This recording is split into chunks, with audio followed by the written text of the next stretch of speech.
இப்ப மனோஜும் பாட்டி கொடுத்த காசோட போலீஸ் ஆபீசர் ஆகிறதுக்கு வெளியூருக்கு படிக்க போறான். பஸ்ல போகும்போது மனோஜோட பேக்க பக்கத்துல இருந்த பொம்பளை ஆட்டையை போட்டுட்டு போயிருவா. பேக்ல தான் பாட்டி கொடுத்த காசு இருந்தனால அந்த பொம்பளைய பஸ் ஸ்டாண்ட் முழுக்க தேடிட்டு இருக்கான். நைட்டு முழுக்க வீதியிலேயே படுத்துங்கிட்டு காலையில எந்திரிச்சு போய் டிசிஎஸ் கோச்சிங் கிளாஸ் எப்பன்னு கேக்குறான். தம்பி பேப்பர்லாம் பாக்குறது இல்லையா, கவர்மெண்ட் கோச்சிங் கிளாஸ் எல்லாம் நிறுத்திட்டாங்கன்னு சொல்றாங்க.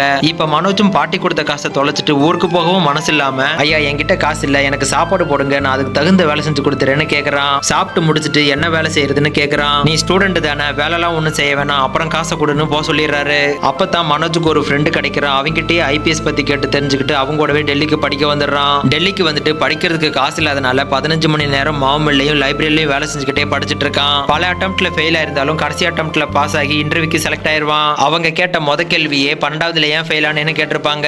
மனோஜும் அவங்க கேட்ட எல்லா கேள்விக்குமே நேர்மையா பதில் சொன்னனால இப்படிப்பட்ட நேர்மையான ஆபீசர் தான் நமக்கு வேணும்னு மனோஜ் செலக்ட் பண்ணிடுறாங்க. கடைசியில ஐபிஎஸ் ஆபீசர் ஆகிட்டு யாரை பார்த்து இன்ஸ்பயர் ஆனானோ அவர்கிட்டயே போய் காலில் விழுந்து ஆசீர்வாதம் வாங்கிக்கிறான்.